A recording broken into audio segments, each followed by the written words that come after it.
Welcome back.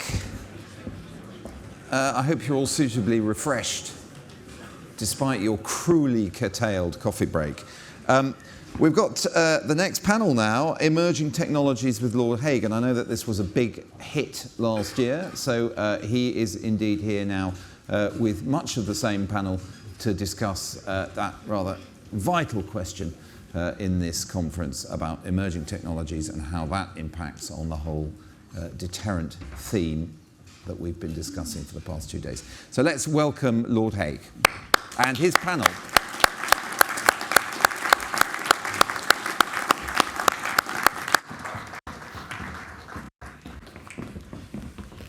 Thank you.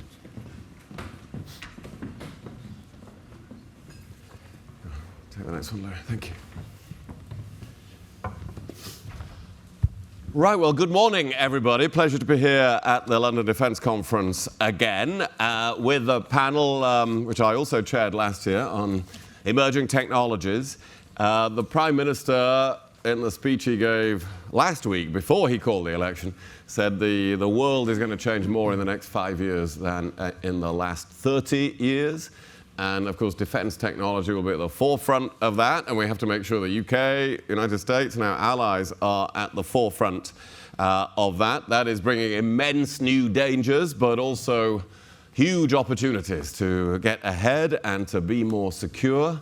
And we have defence technology changing before our very eyes, for everybody who watches closely, drones in Ukraine, for instance, but also beyond our eyes, in space, in software. And so we've got a really expert panel to discuss these things this morning. We've got, moving across from the far end, we've got Richard Norman, who is the Director of Systems Strategy and the Future Combat Air System at BAE. Then we've got Ulrike Franke, who was with us last year, Senior Policy Fellow at the European Council on Foreign Relations, who focuses on German and European security and defence, the future of warfare, and the impact of new technologies. And then we have James Shinn, who is an entrepreneur and scholar and has advised a number of tech companies from semiconductors to biotech and AI, and he was Assistant Secretary of Defence for Asia under the great Secretary Bob Gates. And then we have Louis Mosley, who is Executive Vice President of Palantir Technologies, with responsibility for Palantir's defense engagements across Europe and Ukraine. So that is an excellent panel, and we have a lot to discuss. So, Ulrike, you start us off because you've written about the main lessons for the West from the Ukraine war. You start us off with the headlines here of what has been happening, particularly in Ukraine, but in general in the world, on changing defense technology. And then we're going to drill into some of the specific topics. Sure, thanks a lot. So a lot has been happening. As we have now kind of remembered, wars aren't only human tragedies, but also very much test fields for military technology. And that's definitely what we've seen over the last 2.5 years in Ukraine, and innovation cycles, we've already heard this earlier today, have been really fast, so a lot of things are happening. The headlines, I mean, not just because that's what I've been working on for the last decade, but because it really is very relevant. One of the headlines of this war is and remains drones, right? I'm always very wary of saying, this is the drone war, or drones are the decisive weapon in this war. But the sheer number of drones and the importance of drones, the continuous importance of drones, is something that's definitely noteworthy. At the same time, of course, we have a rise in anti-drone technology, and we really see a cat and mouse game every day between drones and anti-drone systems. And you really see that there are systems that are relevant just for a very short time. You may remember, the Turkish TB2, Bayraktar TB2, that was heralded as the system of the war at the beginning of the war. We haven't really heard that much about this now. Or also, you may remember about a year ago, so I got lots of media requests about a cardboard drone that somehow couldn't be detected by Russian radar systems and seemed to be the game changer. And of course, it wasn't the game changer. It was relevant for a few weeks, and it was useful for a few weeks, but it didn't win Ukraine the war. So drones are a big topic, the number of drones. What I still find striking is the fact that so many of these drone systems are civilian in nature. A lot of Chinese drones still in use, even though we're 2.5 years into the war. So you can see that we really have this merging between the kind of civilian and military field, where the classical defense industry isn't necessarily able to provide systems in this number and at this price and so easy to use to armed forces. So that's one area. So drones, counter-drone systems, and of course, and I'm sure we'll get to this now, artificial intelligence and autonomy. Autonomy is partly a reaction to the kind of cat and mouse game I just described between drones and anti-drone system, because the more you kind of jam drones, the more you fight against them, the more incentive you have to make them autonomous so that you don't need a link to the pilot or the operator. So we really see a lot of developments here. And then the final point, naval drones, right? So drones that operate not in the air and aren't airborne, but operate in a kind of maritime field. That is something that, of course, had already been worked on before this war started, but Ukraine really has pushed the envelope here, has developed a number of systems that are very relevant, and this is something I predict we're going to see much more in future military confrontations as well.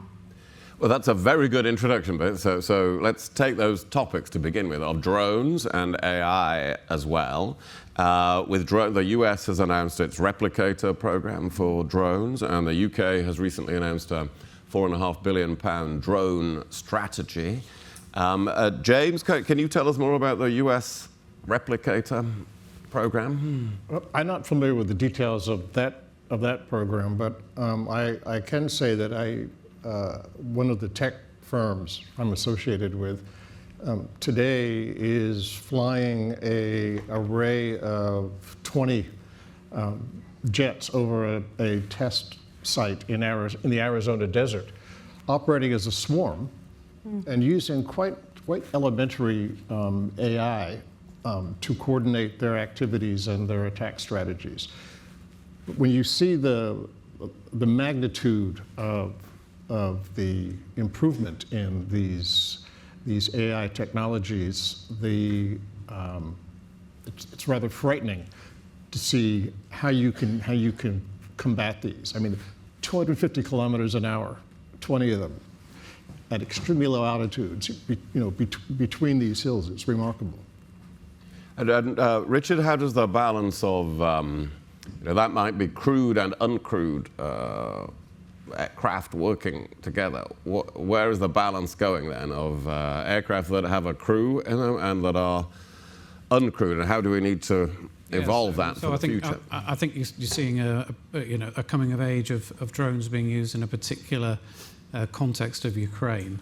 I think when you look longer forward and look at some of the technology drivers, it's recognised for 6th generation capabilities for something like the Future Combat Air System that will both have a core crewed platform at its heart, but increasingly complemented by a range of autonomous collaborative platforms that will perform a number of roles, be those sort of sensing roles, jamming roles, or potentially sort of adding additional force mass capabilities. And I think, actually into those more longer-term contested environments, that is the draw for where the greater levels of AI and autonomy are going to need to be, developed to actually give those a greater level of capability. I think also, as well as, in the actual combat fight, the increased use of drones for logistics, for communications, for high-level ISR sort of satellite capabilities or pseudo-satellites, so developing capabilities such as Phaser 35, which sort of sits into the stratosphere and provides long-term persistent capabilities for ISR communications. You'll see the sort of use of drones and the AI and autonomy aspects of those becoming more prevalent in the coming decades. So how do we know how does the government know how to allocate money between masses of drones, thousands of drones? The Ukrainians and the Russians are getting through thousands of drones, including that have civilian uses every month. But you also need these highly sophisticated, you need the ones that are going to go in this swarm over Arizona. What is going to be the choice in budget? Do we just have to do a lot of both? Anybody have a view about the balance between these things? I think we're gonna need to do a lot of both, right? I mean, this is one of those things. In this war in Ukraine, I think we now got the impression that we know what drones are and we know what drones do.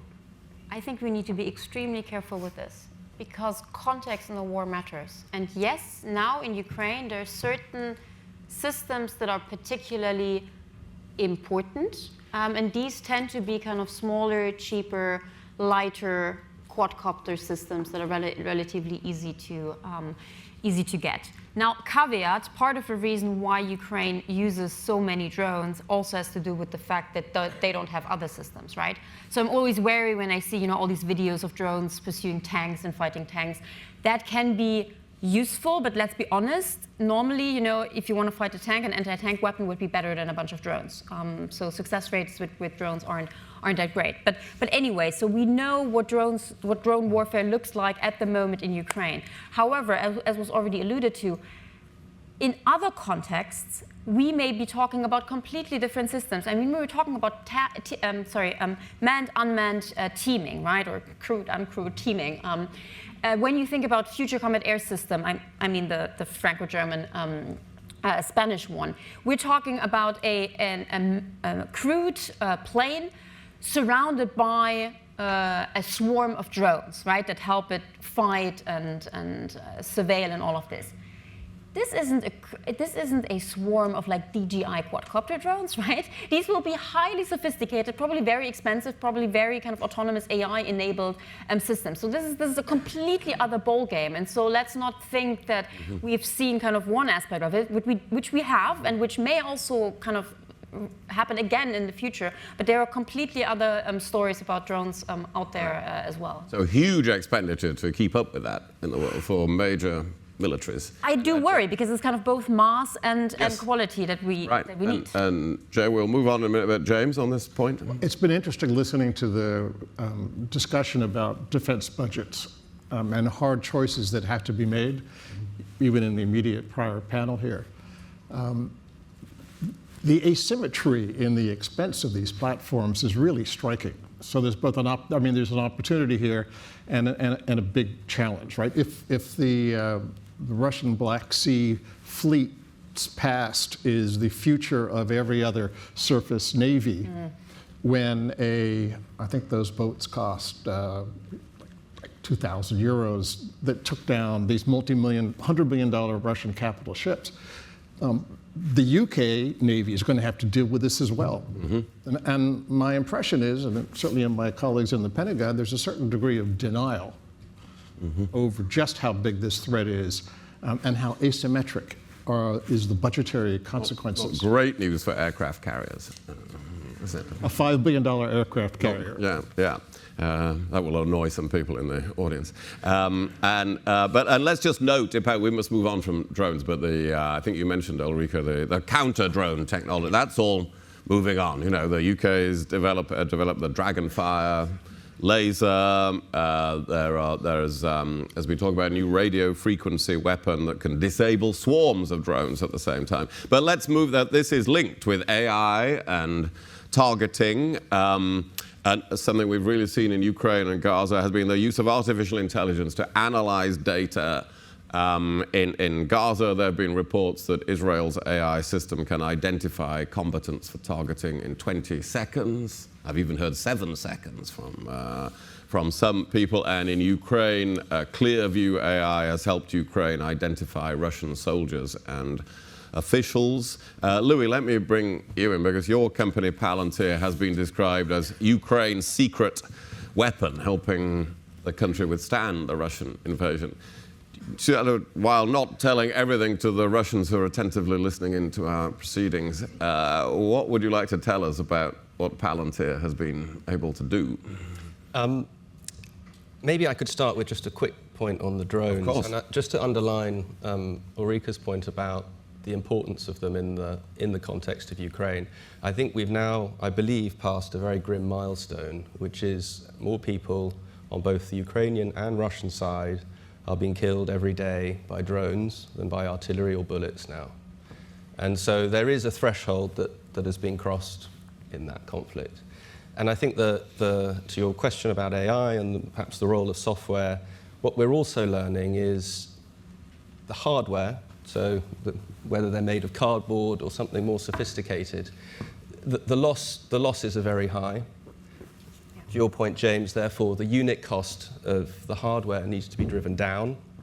These need to cost, in some cases, single-digit €1,000 or dollar pieces of hardware. But where the big investment is going is into the software layer, into the AI. And that's because the software can adapt much faster than the hardware. You can iterate inside software. You can rewrite your code in hours and days in a way that obviously redesigning your hardware and then manufacturing that is much more complicated. And what we thought of as the best drones on the market, what people in the industry call the exquisite capabilities of, say, even 18 months ago, are now largely obsolete because of the speed at which that cat and mouse game that Ulrike described is taking place in Ukraine. And I would say that the only analogy that I can think of for the speed at which this is happening is the Battle of the Beams during World War II. It is of that order of iteration. So you're seeing fundamental changes in the technology in the order of weeks. And just as Ulrike described, the Ukrainians will invent something, the Russians will figure out a countermeasure, the Ukrainians will have to adapt again. And the West as a whole needs to be paying very, very close attention to that. Richard, are you paying close attention to that? Absolutely, and I think that pace of change, we're seeing it in current operations, and I think increasingly going forwards, that digital core, the ability to use software-driven capabilities to adapt and to change and react to the changing and increased complexity of threats. That sort of digital core is both needed to enable industries to deliver systems much more quickly from concept through to reality, and then really that continuous development through life. So the GCAP platform will not have a full operational capability. That's deliberate in the view that Signpost is. We expect it to be continuously developed throughout the life. And increasingly, I see that software core being the central piece into which you plug and play the changing set of hardware and capabilities, many of which we don't know that we need. And so you need innovation in both the platform and the weapons and the capabilities that plug into the network, but very much that digital core is an increasingly important factor of next generation systems. Let's cover another couple of areas of rapidly changing technology, although it's part of the Battle of the Beams.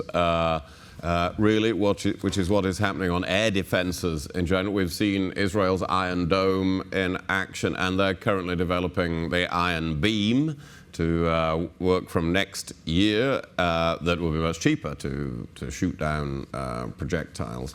Ulrike, does Europe need an Iron Dome now, which Donald Tusk has been talking about?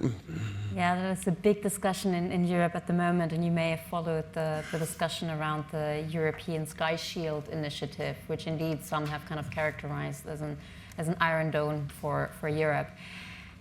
I mean, so 2 points. Number one, yes, we absolutely need more air defenses. And the war against Ukraine has shown us this, and the current war in Gaza and the attacks on Israel have shown us this. So there's no question about this, that Europe has not invested sufficiently in that. In fact, my own country, Germany, kind of abandoned its army air defenses in 2011 and just kind of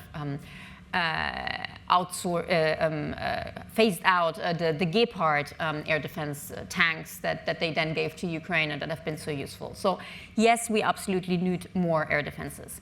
However, I'm extremely wary about this image of the Iron Dome, about the umbrella over Europe, or even over one country, or let's be honest, even over one city.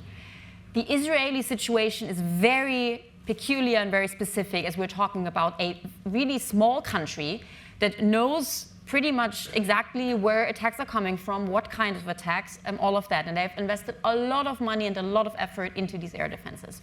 Europe will never be able to put any kind of real umbrella over all of its countries, all of its cities. It's just not a possibility.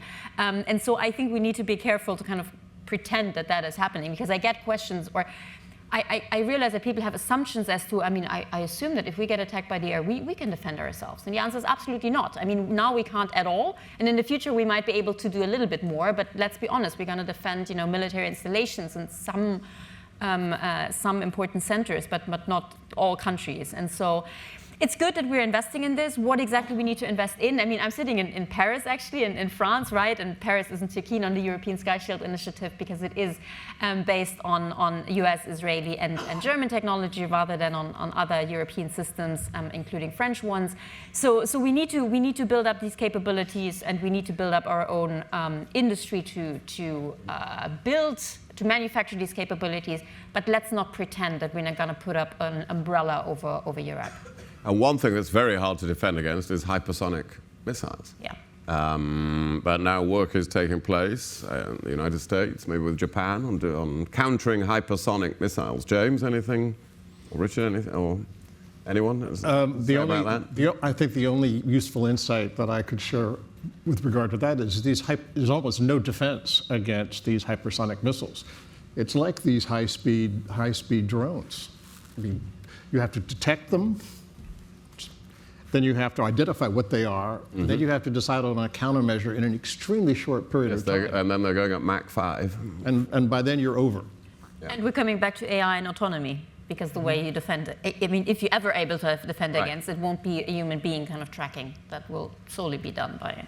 And if you wanted to see them coming, you'd see them from space, wouldn't you? And I know there's a session on space later, but just a word on this, since we have Louis here. Ukraine has been very dependent, has really needed Palantir, and it's really needed Elon Musk with Starlink. And you've all been great, but Elon Musk sometimes has his own foreign policy, or would like to have his own foreign policy. So what is the lesson here for nation states? Is it that you've got to have Elon Musk and Louis and Palantir? Or is it, maybe Taiwan is learning this lesson, you've got to have, the state has to be owning and developing some of these capabilities, despite the vast cost of doing so. How are we going to reconcile the vital technology company and its interests with the nation state and its interests, particularly in space? So I think the SpaceX story in Ukraine is the ideal illustration of this problem. It's a commercial technology that ends up being provided to the Ukrainians, has a decisive impact on the battlefield.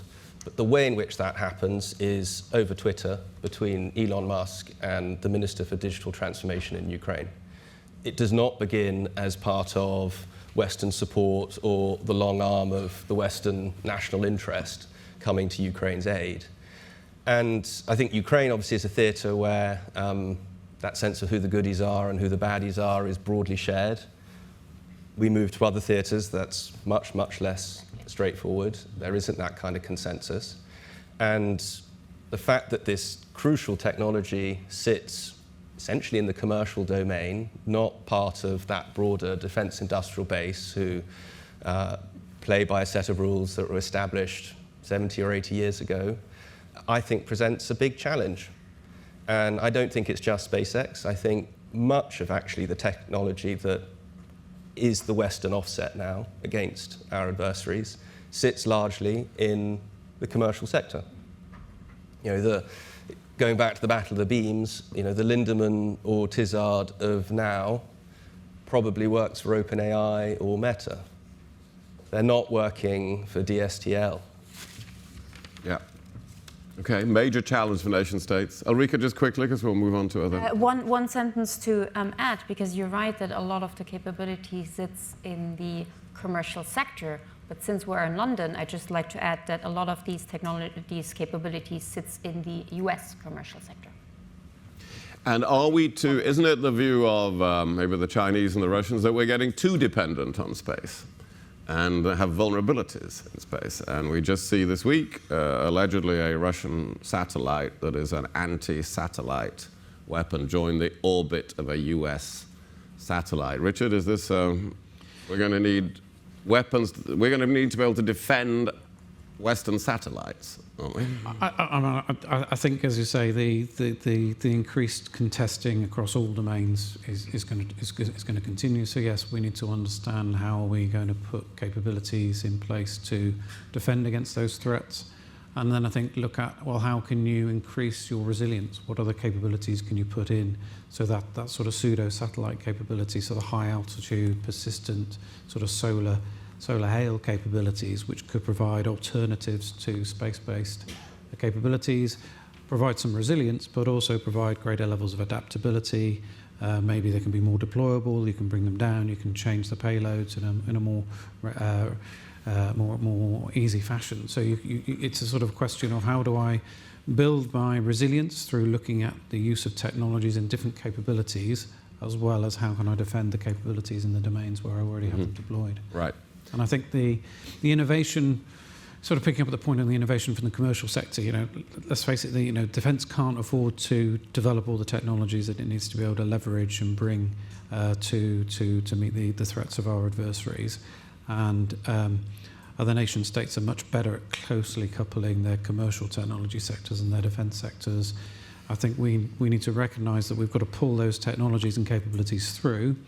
How do we do that in a way that can be resilient and secure and trusted into a defence domain? And then how do you make sure that you have the right levels of freedom of modification, freedom of action, and that sovereign ownership that you will need to give yourself confidence you're not being held at ransom from a supply chain that you haven't got the control on. Right. And what does all this mean for our conventional capabilities? We're talking about all these new things, drones and space and AI targeting.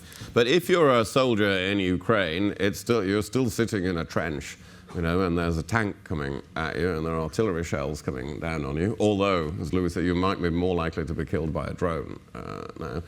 How are our conventional capabilities going to be changed by all these technological What do tanks and aircraft look like in 2040? We've covered some of it with James's point about the swarms. So maybe Richard, it's back to you initially because you were working on Tempest. Yeah. Right? Yeah, how big a jump is that going to be from existing aircraft capabilities? So I think they will need to be going up increasingly contested threat environments, and it's not sort of appropriate to talk about all of those here. So the actual core platforms or weapon systems that they contain are going to need to be increased in capability to meet those increased threats. I think you then come down to, there's always been decision support, there's always been levels of autonomy assisting pilots to make complex decisions in very information-rich environments.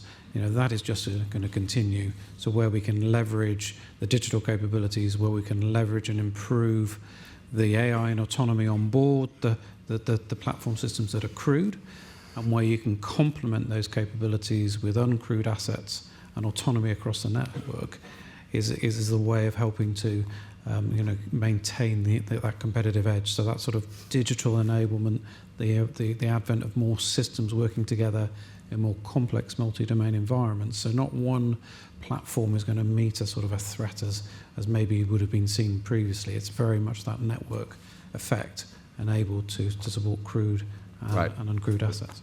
Thank you. Ulrike? So I am very wary of these headlines that say, the end of the tank or the end of the manned aircraft or the end of I don't know what. And the reason for that is that we shouldn't be talking about the future of war. We should be talking about the futures of war. Because there will be different types of military confrontation in our future. And I can absolutely imagine a scenario in which the tank, even as it is today, without any changes, will absolutely be very relevant in a future engagement, and others where it won't be because of all the kind of technological developments that we talked about. And so that's the first thing. I think we can't discount capabilities now because they haven't necessarily been replaced by new technologies. New technologies tend to come on top. However, in order to make sure that our systems are as relevant as possible in as many futures of war as possible, I think one of the important answers will be modularity and the possibility to kind of change and improve and modify systems that are already out there. You don't have to replace everything, but to upgrade. And of course, software plays an important role here, but even kind of hardware modularity where you can exchange elements, I think that is extremely important. And then just a final thought, because I feel very strongly about this. You know, I work a lot on kind of new technology and all of these things that we have. But so I don't invest in defense companies, but if I were to invest in a defense company, it wouldn't necessarily be, say, Palantir, no offense. What I would like to invest in, and I don't think this exists. Palantir's not short of it. Exactly, they don't need me. Go on, you say. No, but my point is the following. I wouldn't necessarily invest in kind of the high-level new tech AI development, or let's take Helsing, the European operator here. But what I would be looking for is a company that offers capabilities that are able to operate in highly contested environments, i.e. when they don't have any satellite connectivity, when they don't have internet, when they don't have GPS, when they don't have all of these kinds of communications. Because what we're seeing at the moment in Ukraine is that, you know, there are areas that are so completely jammed that you can't, there are many systems that you can't use. And so part of the answer to high tech is low tech, kind of dumb systems rather than smart ones, or rather very, very high tech that then can operate very autonomously and doesn't really need these links anymore. So that's what I'm looking for. Right, now I think that's a very important point. And talking of investment, let's just have a few minutes before we go out to questions from everyone on how we are going to have the right level of innovation in the West and how we work together. How are we going to make sure that democratic countries are at the forefront of all of this? James or Louis, what lessons should a country like the UK take from the success of the United States and where the successes have taken place in defense tech procurement? What do we have to do here? Well, you've already done it to a large degree. Of the approximately 80 large language models that have been trained over the 10 to the 23 flops, half of them are in the US, 25% are in the PRC, but 6 to 7 of them are in the UK, which is number 3rd on the list. Now you could argue why that's the case. I would argue that it's deregulation. It was the competitive marketplace and the forbearance by the state to try and guide this development that accounts, I think, for the UK's relative success in developing these, I wouldn't call them indigenous, but certainly national level AI treasures. I mean, these are the big ones. And I think part of that was reflected in the sort of Bletchley Park Declaration, which attempted to sort of assert some broad principles of AI safety and security rather than the alternative, which is to basically declare that these are the parameters for acceptable AI. And this is You're thinking about the European Parliament. Yes, yes. I think some of us may have read in the FT, who's the guy that runs the Norwegian National Fund? He was asked about AI and he said, well, it's interesting, in continental Europe, we have lots of rules about AI and no AI companies. Right. Yes, Nikolai Tangent, yeah. Yeah. Right. Yeah. Louis, any perspective? I would echo James. I think regulation is a big concern. If you start with the premise that AI has the potential, and I think we're very much in the foothills of this, so this is hard to predict, but has the potential to be an enormously powerful weapon, then arguably premature regulation is like a form of unilateral disarmament. We're coming together in 1940 to declare a moratorium on any further nuclear research. And I think it would be very naive to believe that our adversaries will abide by that. Alongside regulation, though, I think an incredibly important factor that isn't discussed enough is market structure, particularly market structure in the defense industry. And you touched a little bit on some of this, but an enormous amount of capital needs to flow into R&D in the West. How do we create the right incentives for that capital to flow in? And I would argue that the market structure that currently exists, which is a function of the monopsony that is the single buyer and the defense organization, creates enormous disincentives to that happening. That is about the recoverability of R&D expenses. It's about intellectual property and the potential to commercialize fundamental research. I mean, drones are a great example of this. Much of the precursor technology was developed in the United States. The Pentagon, in its infinite wisdom, decided to preserve that exclusively for military use. Of course, that intellectual property found its way to China. China built a very large commercial drone industry, which now makes the vast majority of drones in the world. Whether you're on the Ukrainian side of the front line or on the Russian side of the front line, most of what's flying in the air is made in China. And America gave up that industry, in effect. And once you're building the majority of drones, the cash flow that comes off the back of that reinvests, that's now the bleeding edge of that R&D. So, Richard, how do we get that right? Yeah, and I think I was sort of listening to the concept of total defence. So we sort of touched on yesterday, and we tend to think of that in the doing of defence. You know, actually, if you take total defence all the way through the life cycle of the need to develop technology and bring it into capability, you know, there's an awful amount of fantastic innovation in the UK. We shouldn't do ourselves down too much.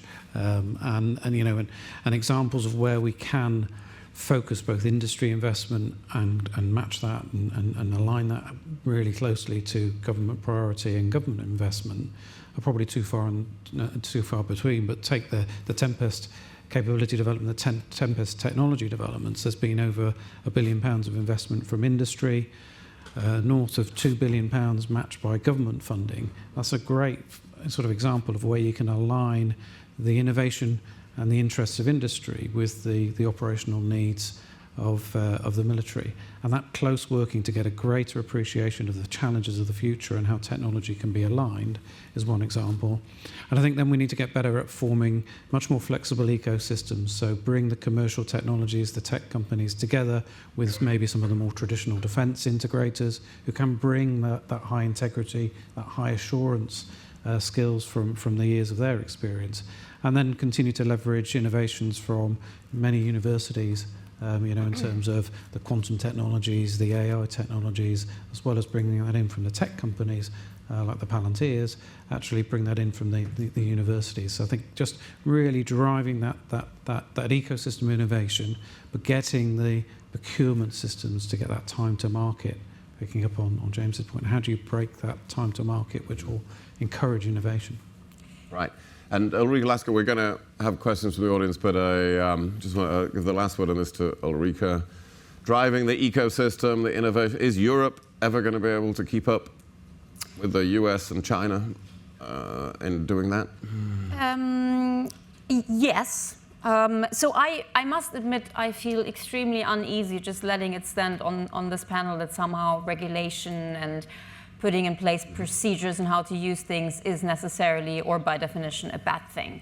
So I kind of, you know, as the continental European on this panel, maybe I can give you kind of the counter view. Because yes, of course, we shouldn't put regulation in place that kind of stifles our ability to innovate.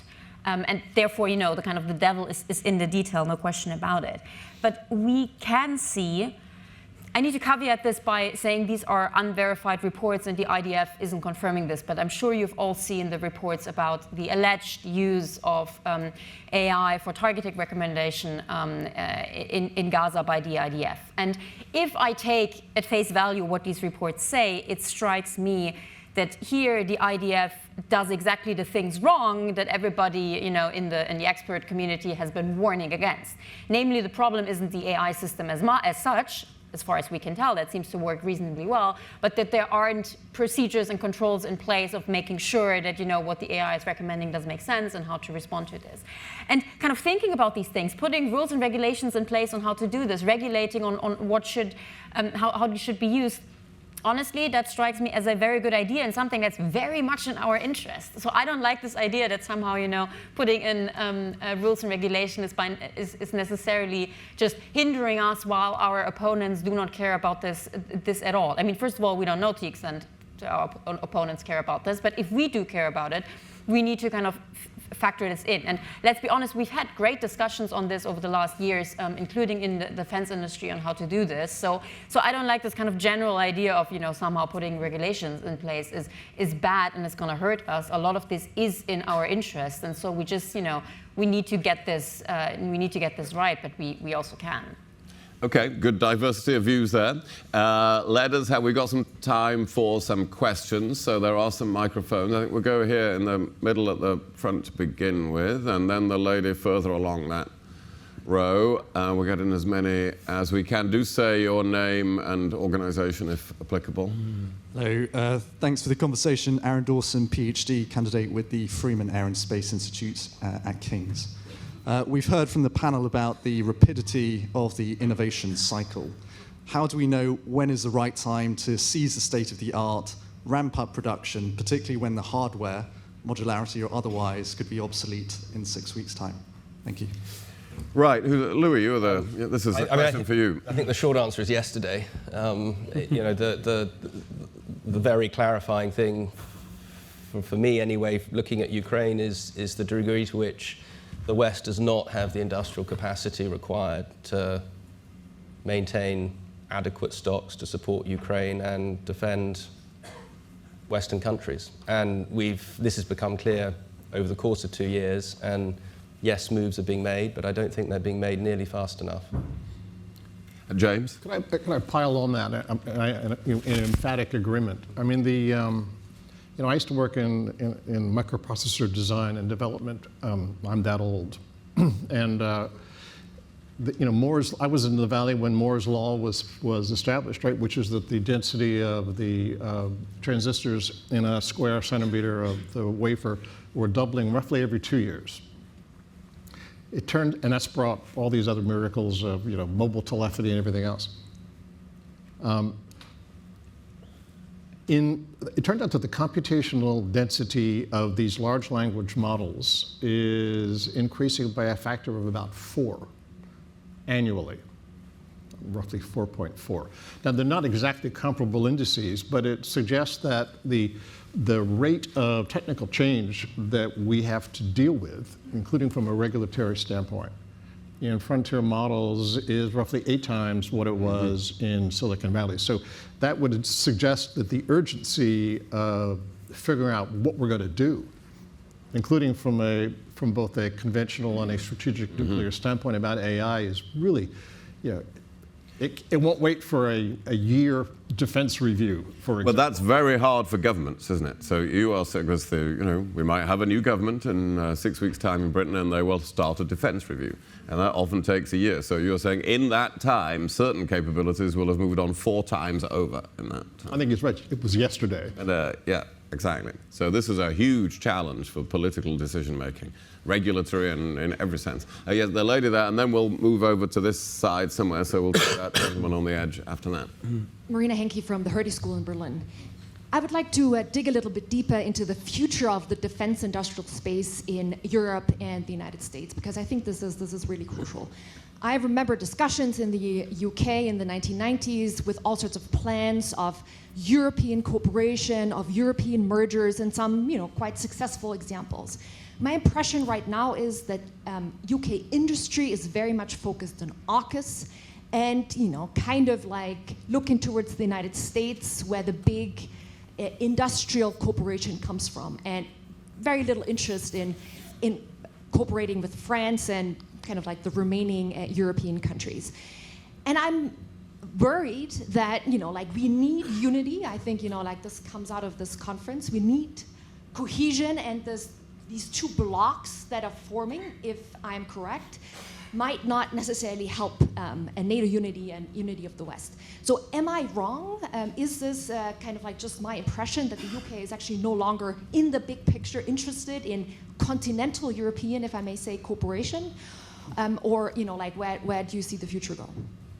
Well, Richard, we better start with you, because your tempest is with Italy and Japan, right? Yeah, so I'll stay away from the political sort of aspects of that, not really in a position. But I guess, you know, if you look at something like the GCAP program and the partnership emerging between, you know, the United Kingdom, Italy and Japan, I think that's actually a good blend of some of those longer term EU Atlantic partnerships that have shown good stead and led to fantastic programs such as the Eurofighter, but also shows where that sort of industrial alignment and the work together between industries can actually provide a central pillar to the sort of Indo-Pacific tilt and the need to help establish new security relations, sort of geopolitically between the UK and Japan, and where industry and industry partnership and partnership to work together to deliver important operational capabilities can be aligned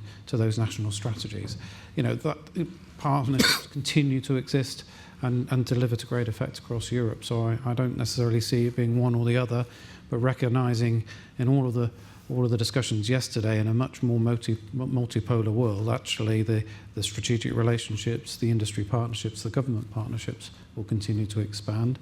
And in a world ultimately scarcely resourced of the engineers and the people that we need to develop the systems, more global partnerships are great to leverage the capabilities and technologies from wherever they can be leveraged. Louis, comment? Just back to the regulation point, I think that, from my point of view, is a concern that you are starting to see a divergence between a continental European approach to regulation on AI and a, if you like, Anglo world, perhaps more benign, more open to innovation approach. And if that trend persists, then I think you could see the development of a cleavage that would not be beneficial at all for the West. But I think more important than that is the capital formation. It is, you know, the amount of investment that needs to go into R&D to drive that rate of innovation up. Where is that money going to come from? And I think there you do need to look at across the US and Europe as, you know, and beyond as a big block. But of course, where then the activity takes place will be a function of whichever country or countries create the right kind of market incentives for that capital to flow. Let's get in a couple more questions. Yes, and then after that, there's a gentleman on that end. Lord Hay, thank you. I'm Paul from the Royal Air Force. I focus on future capability. So there's a thesis that the only counter to an AI-enabled capability is an AI-enabled capability. So authors are starting to talk about algorithmic warfare. So should we be laser focused on our ability to code at a national level? Is that our true strategic edge over the adversary? Or Dr. Ulrike's point is very well made. Should we also be looking at low-tech solutions like Gepard Plus? Right, low-tech or algorithmic warfare future, or both probably, I think is I suspect what the panel are going to say. Ulrike, do you want to comment? And I always feel bad because I kind of feel like, okay, so I'm you know, the kind of armchair politician here that can say, you know, we need to invest in everything, while of course the people actually in power have financial constraints. But yeah, I guess it is both. It is the high-tech algorithmic warfare, as you say, and the low-tech at the same time. Just a point, because I hear and I also say the sentence as well, that the only way to defend against AI-enabled warfare and autonomous warfare is with AI-enabled autonomous warfare. The only way to defend against LAWS, lethal autonomous weapon systems, is AWS, autonomous weapon systems. And the problem with this is that that's how you get an arms race. That is how you get into a situation where you may not have wanted to do something, for example, autonomous warfare, because of various reasons, because you felt it didn't align with your values or you thought it was militarily not a good idea, but you're kind of being pushed by your adversary using it. And that is something that, as a political scientist, I do worry about a lot, because arms races, not a great situation to be in. They tend to be ruinous, they tend to be destabilizing, that's just not good. And so that's one of the things I fear a lot when it comes to AI-enabled, and especially AI-enabled autonomy in warfare. And one of the reasons, again, why I think there are some kind of shared interests, even among enemies, that some regulation could be beneficial to us all, because again, arms races is something that really no one benefits from. And that comes exactly from this point that, to defend against autonomous weapons, you need autonomous weapons. James? Aren't we already in a AI arms race with the PRC? That depends on how you define arms races. So this is now we're kind of going into political science theory, right? But what I mean by arms race is really this kind of escalatory situation where, again, you may be pushed to do something that otherwise you may not have wanted to do for various reasons because your enemy does something, right? And I would argue, and happy to argue about this, but I would argue that right now we have a kind of race. We have a situation where, yes, of course, everybody, and especially the US and China, are kind of trying to increase their capabilities, both in the civilian and in the military sector, and they are kind of racing against each other, with both sides, of course, trying to kind of get ahead.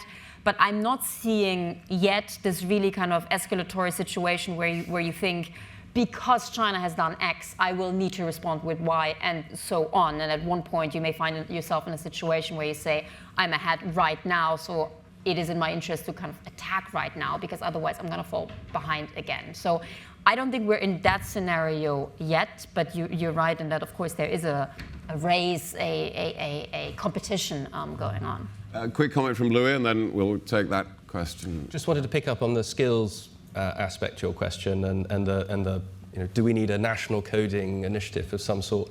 And I think this goes back to the conversation we were having about SpaceX.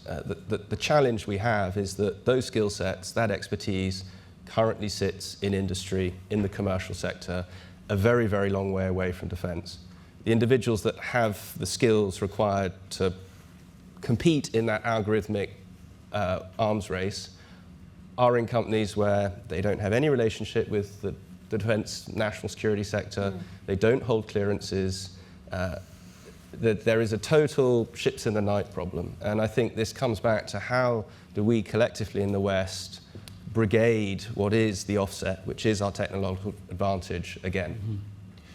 Yes, sir. And if we're quick with this one, we'll take the lady up there, but we'll see. We've only got 5 minutes, 40 seconds remaining. Thank you. My name's Robbie Boyd. I look after Gartner, the big US tech research company's engagement across NATO and EU defence in Brussels. I want to take up your point about artillery and say, fundamentally, we could learn a false lesson today if we're not careful. Artillery is still the biggest killer on the battlefield and always will be, and it also is used for a variety of other suppressing type techniques which have supported Russian advances in Ukraine brilliantly, frankly, over the last few weeks. And we shouldn't undermine or forget about that, because the advantage Russia has in artillery ammunition stocks at the moment is giving them an advantage on the battlefield. Now, with that in mind, from a technical perspective, I've recently done a feasibility study. Okay, you'll have to ask a question. Indeed, very quickly. What we have found is we can move masses of logistics using autonomous vehicles very simply from Rotterdam into the theatre in Europe that can solve major problems. So my point today is, does the panellists agree with me that it's often the boring logistics stuff when you're moving masses of artillery ammunition that's mainly built in America, let's be clear, into the battlefield at low cost for relatively low technology needs that gives us the greatest operational impact on the battlefield? Okay, all this tech, but boring logistics is still absolutely fundamental to warfare. And then I think in an area where there aren't enough people, either in the military or industry, actually, targeting some of those logistics activities, things like ship to shore. Logistics where you could then free up more capable helicopter assets, for example, to be re-rolled into combat and things like that. That's definitely that broader role for autonomy. We tend to get drawn into the sort of the sharp end of the fight, but actually there's an awful lot in the broader supporting functions and the intelligence functions that support functions. Let's get one more question in. Yes.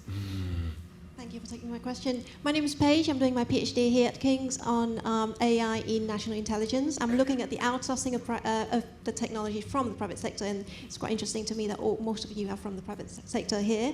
Louis, you mentioned earlier about the market structure. In the field of AI, obviously there's a lot of tech startups with the skill out there that could be put up against the giant defense contractors. So what kind of competition do you see between the tech startups and defense contractors, etc.? And what do you think about the barrier to entry? Has it changed? Right, so that's relevant to the point you were making. Yep. So I think the barriers to entry I'd sum up as IP. So how do you ensure that that startup that develops some new cutting-edge technology that may have a commercial application is able to leverage that after it's provided it to defense? Because that's how you're going to build really, really large businesses. In the US, you also have an associated problem with the recoverability of R&D expenses. So an example, Apple, I'm sure you saw, wrote off 10 billion recently on a failed driverless car initiative. If they were a defense prime, they could have recharged that to the Pentagon. And the issue that that creates is there's nothing ventured, nothing gained or lost.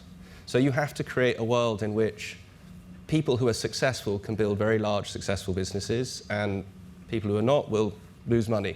But that, in a sense, is the market structure you need to move to. And then finally, it's cost plus. So contracts which have capped margins. Again, that is always going to deter large pools of capital that you need to pull into R&D. So I think that would be a quick list of things that you could fix. Governments do a lot of things wrong.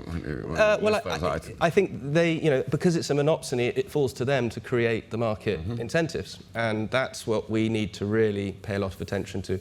And, regulation is another one. I couldn't agree more with the gentleman who talked about the boring logistics. Some of you may be aware of this story, but at the beginning of the war in Ukraine, the necessity of moving a lot of this equipment from some European countries, although they were in US stockpiles, to Ukraine, the only trucks that were available to do that were part of the National Guard in the US. Unfortunately, they didn't meet European emission standards, and so they couldn't use European motorways. Right, well, on that perfect illustration of the problems, we have run out of time, but I have found that a fascinating panel, and I hope everybody has. It's been a great honour to do this with 4 such authoritative and knowledgeable people as we've had on this panel today. So I hope there's a few minutes break, and then Deborah Haynes will be back with the next part of your programme, but I hope you will give our panel a huge round of applause.